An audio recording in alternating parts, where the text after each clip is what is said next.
endoscopy from Germany in 2007. He has been the Vice President and Managing Council member of POGS. He is a founder member and ex-General Secretary of Pune Association of Gynec Endoscopic Surgeons. He is a practicing gynecologist and endoscopic surgeon in Pune for the past 22 years. He is a consultant at the Sonavli Hospital run by Pune Municipal Corporation and also established advanced endoscopy unit there. His field of interest is advanced endoscopy, infertility, and high-risk pregnancy. He has delivered lectures as well as worked as an organizing secretary for many national and international conferences. He is also the recipient of Icon of Pune Award. We are privileged to have Dr. Dugad on board with us. So this is basically his achievements. I would like to personally talk something about Dr. Dugad here. I happened to meet him during my second delivery. He was my gynecologist then. He is a very calm, quiet person and he always has a yes face. You have n number of questions and he'll answer them politely. He's a thorough gentleman. That is what I look upon to Dr. Dugad. And yes, I would also like to thank his wife, Mrs. Leena Dugad, for always being there. She was so prompt. Any message, any phone call, and she was just there, answering all my queries. And she was there to help me, execute this entire program. So she was just a call away, and she was of great help. I can actually say that she is really a better half. And on this Women's Day, I can really say that behind every successful man, there is a woman. So thank you, Leenaji, for always being there. I would also like to thank Lions Club Sarasbag, who after knowing this decided to take it up to their members to create an awareness, and also DSK Chandradeep Mandal for sending these messages to all their members to create the awareness. Thank you all. Let's move on today to our lecture. Thank you.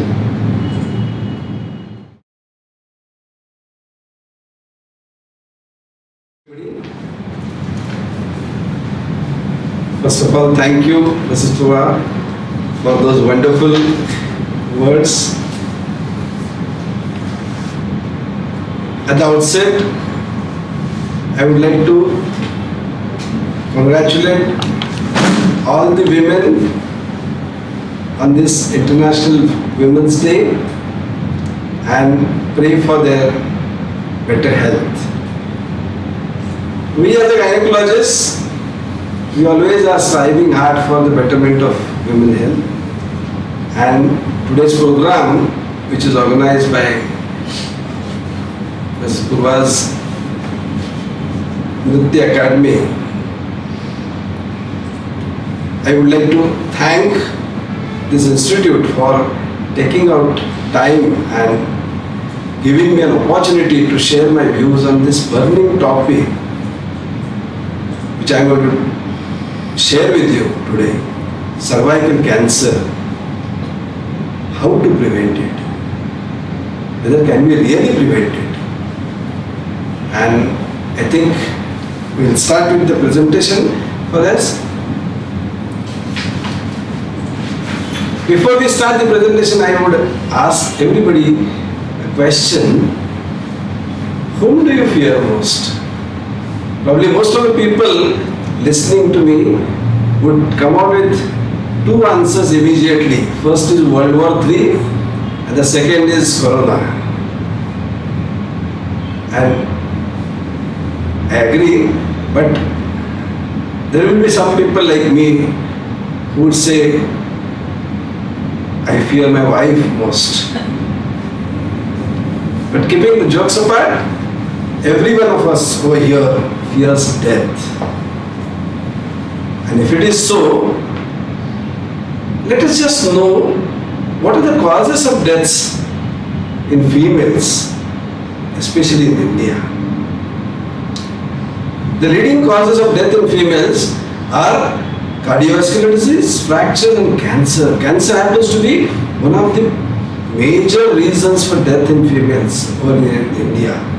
And amongst cancer, cervical cancer stands number one, amounting to 17% of deaths due to cancer in females in India.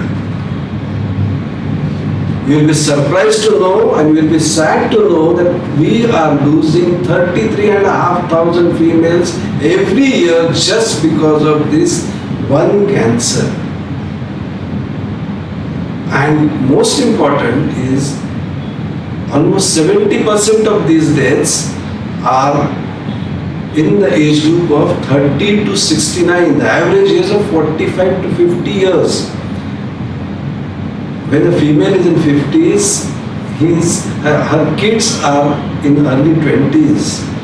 And everyone over here probably would be knowing that kids need their mom maximum in their early 20s. And just imagine what would happen to their lives if they lose their mom at this important period. There's an important article in Lancet which is published which says that prevention of cervical cancer and early detection of treatable cervical cancer would go a long way in reducing deaths due to cancer cervix in India. So the problem is big.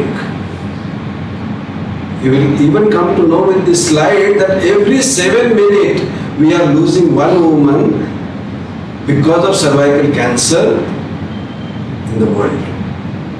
So the problem is everywhere because of cervical cancer.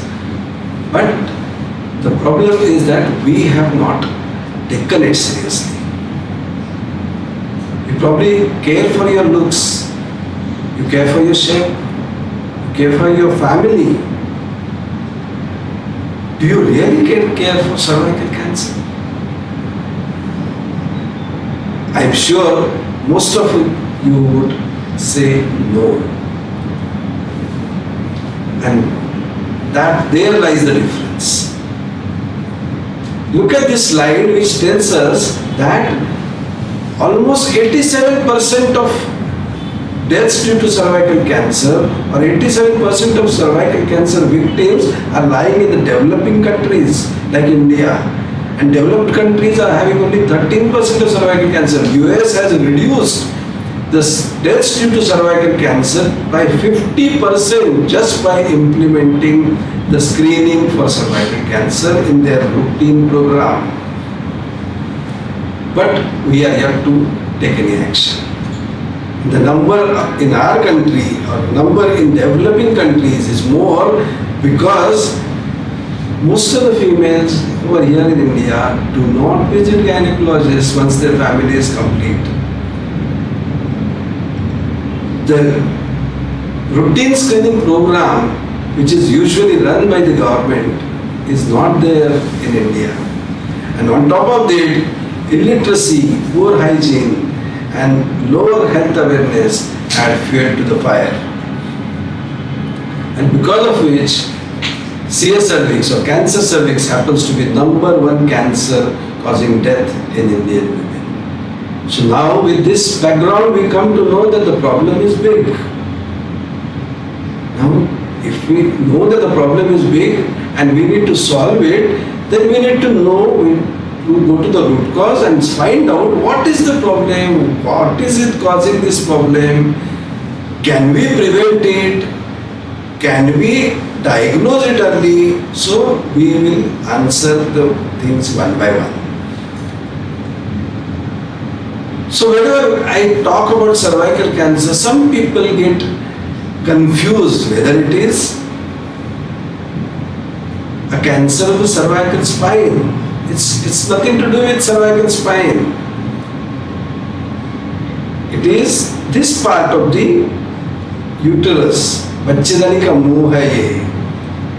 This is called as cervix, and this cervix, when it undergoes changes and develops a growth there, that's called as cervical cancer. Now, what causes cervical cancer? What is the causative thing? It is virus called as human papilloma virus. And it is extremely good thing that cervical cancer is the only cancer with a known causative organism and is a completely preventable cancer. How common is this HPV infection and from where do the female get this HPV infection? Human papilloma virus will enter your body after sexual intercourse in most of the times. Almost more than 90% females will be exposed to human papilloma virus sometime in their life, at least once. So almost everybody is going to get exposed to this virus. There are a number of oncogenic types of this virus. What we need to know is number 6, 11, 16 and 18. Just remember the numbers, I will come to the importance of it afterwards. Now what does it do whenever this human papilloma virus enters your body? This slide is extremely important. Just listen to me properly. You will understand everything about it. Whenever human papilloma virus enters your body, it remains over there, and most of the females have very good immunity and they fight with this virus and usko bhaga dete hain, and the virus is out of the body. This happens over a period of 1 year. But some unfortunate females whose immunity is not that strong, or where the virus is strong, the virus will remain there in the body for a period of 1 to 5 years. That's called as persistent infection. Now, whenever this virus resides in the cervix for 1 to 5 years, after 5 years, it will start eroding the cells over there in the cervix and will start creating a pre-cancer development in the cervix. It takes almost 5 to 10 years after the human papilloma virus infection to go to the level of pre-cancerous development. So, to understand it better, I will give you one analogy. It's like mouse. You have all I've seen this. Whenever the mouse enters our house, usually what we do some precaution so that the mouse should not enter our house. If at all we have not done this, the mouse will come into the house, will stay in some segregated area, chipke baithega. Whenever he understands that there is nobody in the house, then slowly it will enter the cupboard and will start eating your clothes. The HPV is like mouse. You should prevent HPV from entering the body. How? We will come to know. And if at all it has entered the body, you have to take it out as early as possible.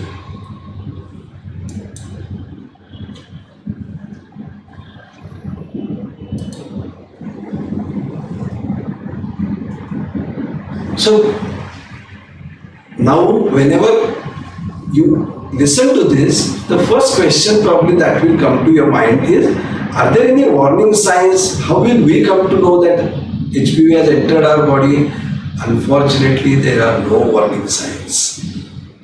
In the initial stages, there will be no symptoms, and whenever the symptoms appear, the disease is already in the advanced stage.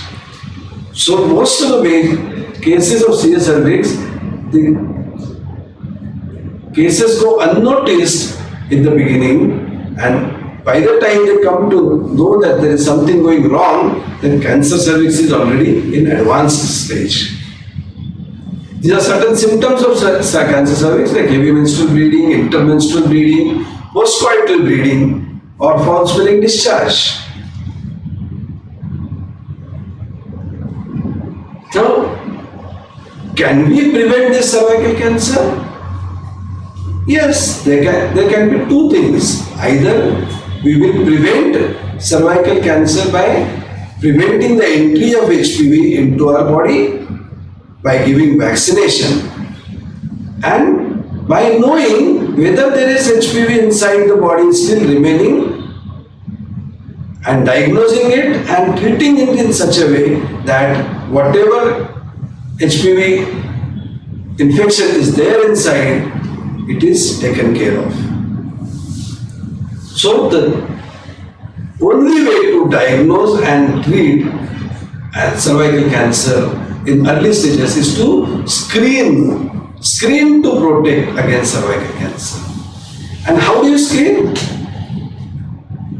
First is give vaccination to all the females in the early age group before they are exposed to sexual intercourse. ACOG, American College of Obstetricians and Gynecologists, has given a recommendation that vaccination should be given to all the females between the age of 9 to 26. And this is going to help in preventing cervical cancer, because there are two vaccines available in India, and both of them, they are against the strains 16 and 18, which are the commonest causative organisms creating cervical cancer. FDA has recently approved the two vaccines against these most common types of HPV infection, and it is very much available in India. So, primary prevention will be by giving vaccination, not allowing the HPV infection to happen. If at all somebody has not taken vaccination, the last generation in the 20th century who got married in 20th century must not have taken this vaccine. And they have been exposed to sexual intercourse. So how do they come to know whether they are having cervical cancer changes? The simple thing is by doing screening.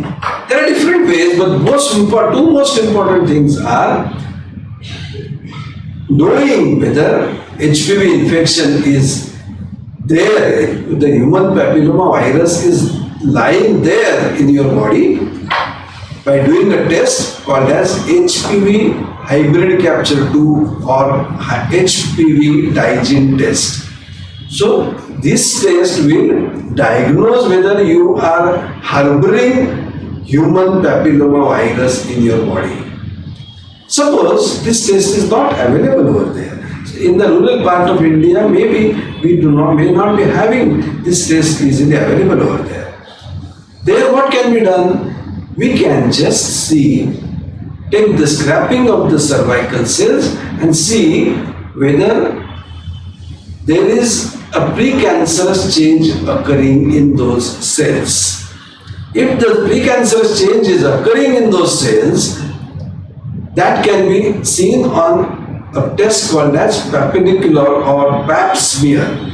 So, if the HPV has already entered the body and has started eroding the cells and started making those cells abnormal, you will come to know through this test called as pap smear. The rest of the two tests which are there on the slide, like visual inspection of cervix with acetic acid or colposcopy, I don't think you will need to go into depth. You just got to know that pap smear and HPV Digin test are the tests which are going to help the society in preventing or detecting the females who are likely to have cervical cancer. This is the pap smear slide which tells us the normal cells and the abnormal cells, and we can easily pick up whether the changes are low grade or high grade. If the high grade changes are seen, that is a sign that those are the females who are more likely to have cervical cancer. What about HPV testing?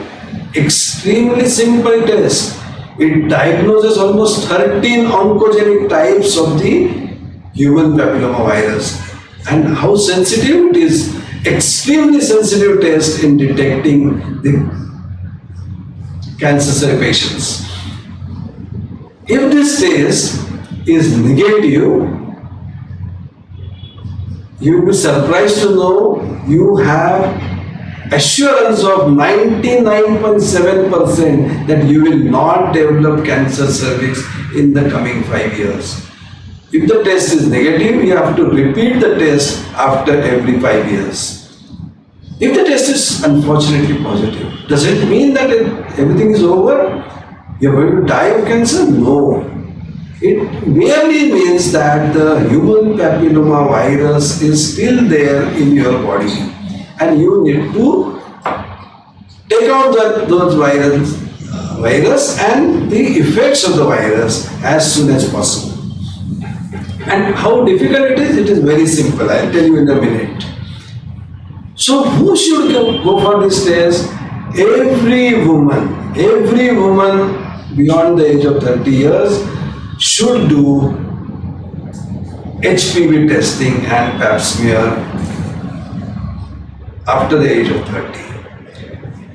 How the sample is collected? It is a matter of 30 seconds, absolutely painless, no injection, nothing is required, hardly a matter of minute, and you will get your report in a span of 7 days.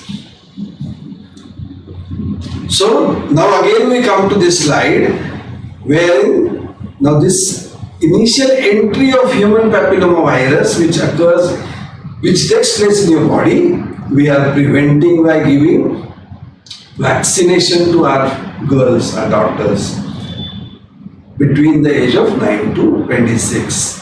Earlier the better.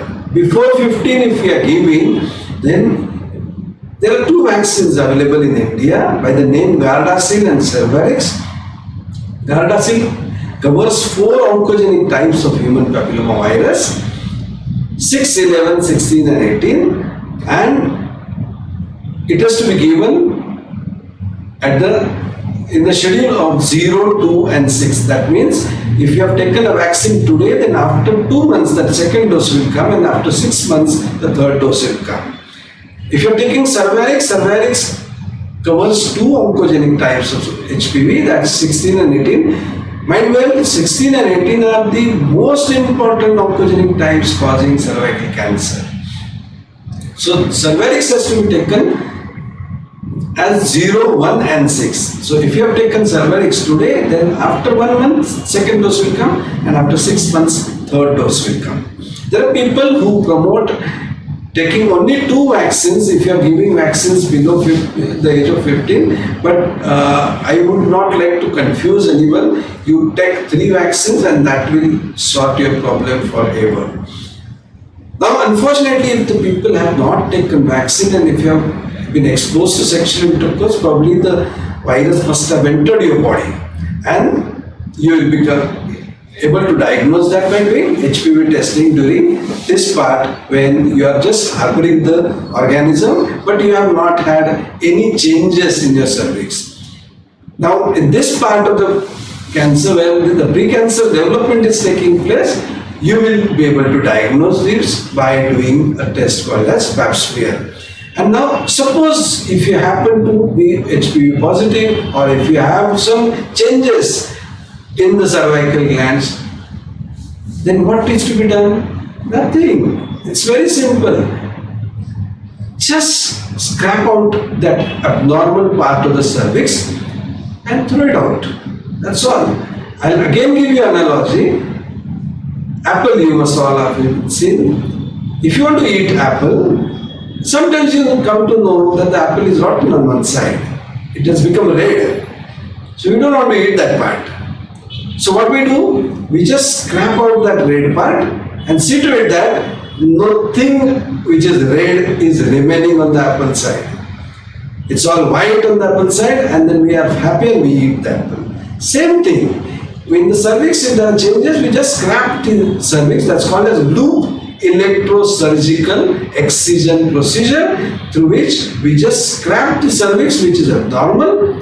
We confirm that the margin of the scrapped area is healthy, thereby meaning that we have taken out all the abnormal part of the cervix and the part is over.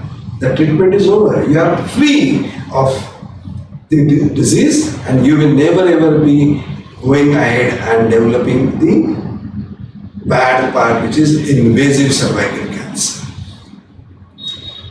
So there will be 2-3 options, but I will not confuse you anymore.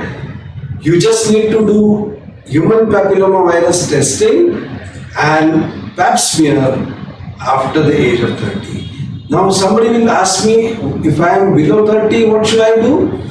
From 21 to 29, you should be doing every 3 yearly pap smear test. You should not be doing HPV testing before 30 because, as I told you, after getting exposed to sexual intercourse, that organism is going to come in your body. And most of the females will have the immunity and they will throw out that part. So actually you will not need any follow-up tests anymore.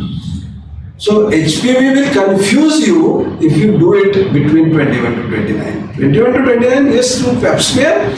After 30, if you still are having HPV in your body, then that is a persistent infection.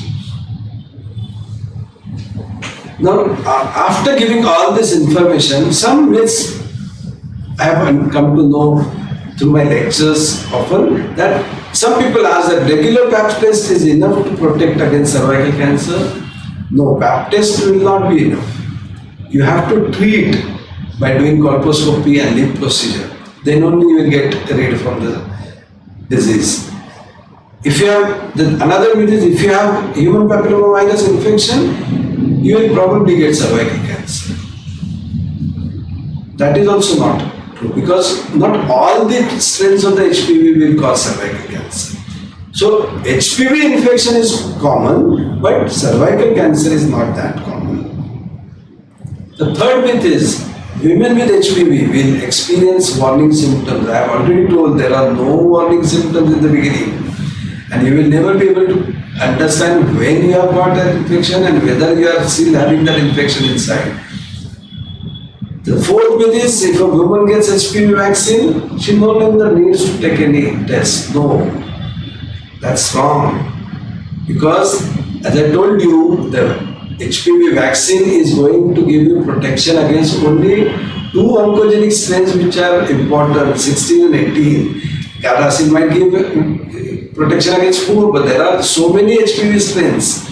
So you have to do HPV testing and pap smear even if you have taken the vaccine.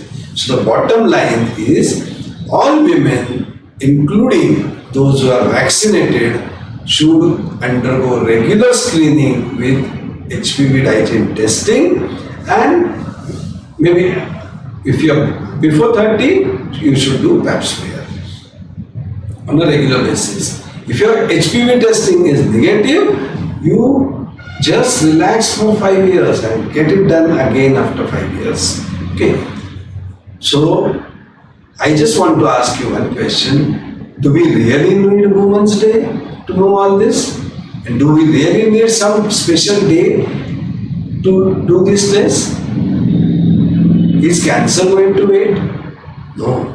So please go ahead, spread this information, get your test done, and if at all it is positive, don't worry, contact your gynecologist and get rid of this disease, dreadful disease, so that you do not face invasive cervical cancer in future. I just put 2 theoretical cases in front of you.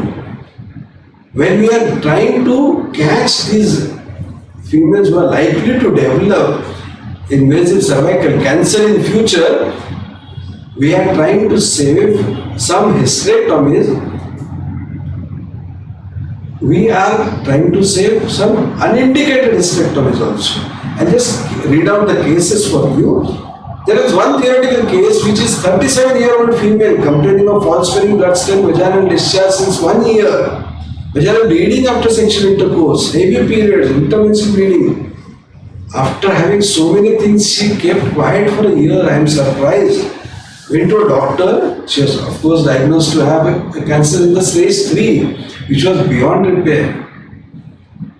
And she had to undergo only radiotherapy because it was surgically irreparable cancer. It had gone beyond limits. And in spite of radiotherapy, she succumbed in a year. It's a sad situation. We could have prevented this. We could have diagnosed it early. We could have treated it early. So we should not let it happen anymore. On the other side, there are many females, especially in rural part of India. One female dies of cancer. She says, I had some discharge, white discharge. All the females in that city, all the females in that rural part, they feel, I have white discharge, I will get cancer, I'll just remove my uterus. So there are so many females, like 27-year-old female has undergone hysterectomy 2 years back at the age of 25. For white discharge and on histopathological examination, the specimen is found to be completely normal specimen except for mild changes of cervicitis. Totally unindicated hysterectomy. If she could have done her HPV testing and Pap smear, if she would have known that this is normal and she does not have any infection, she would not have required hysterectomy. Hysterectomy was not the answer. We can prevent these hysterectomies, definitely. So on one side we have Chet Goody, who lost her life because of cancer, which could be prevented. On the other side we have Anjana Jolie, who removed her part just out of fear that she will develop cancer in future.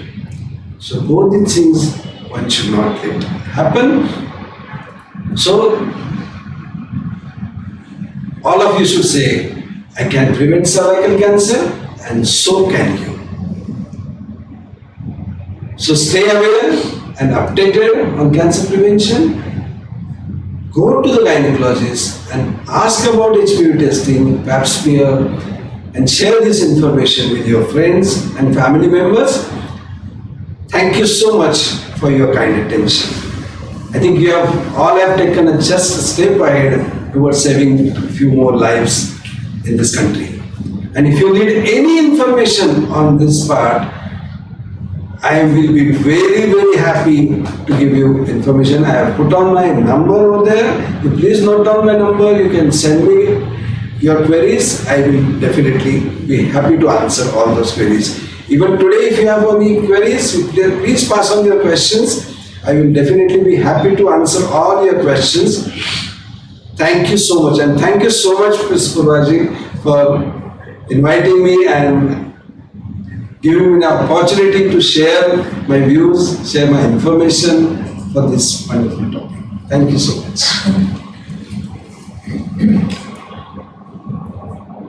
Thank you, Dr. Dugad. Definitely this was an eye-opener for me at least, and I hope it is the same for you all. Please don't just sit back and listen to a lecture and just let it just pass on as the day ends. Please take the first step you really need to do, because life is really short and you can, these things which you can prevent, please try and prevent all the things. If you have any queries regarding it, as Dr. Dugad said, you can even post your questions or directly talk to him whenever you have any questions. Thanks a lot for listening. Thank you, Dr. Dugad. It was really very helpful. Thank you. I hope I have cleared all your queries and ideas. If you still need any information, please, you can go ahead and ask.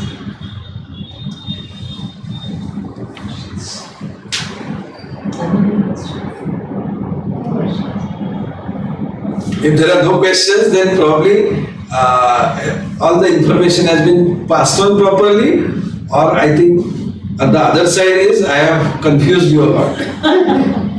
So I think I have given the information the right way.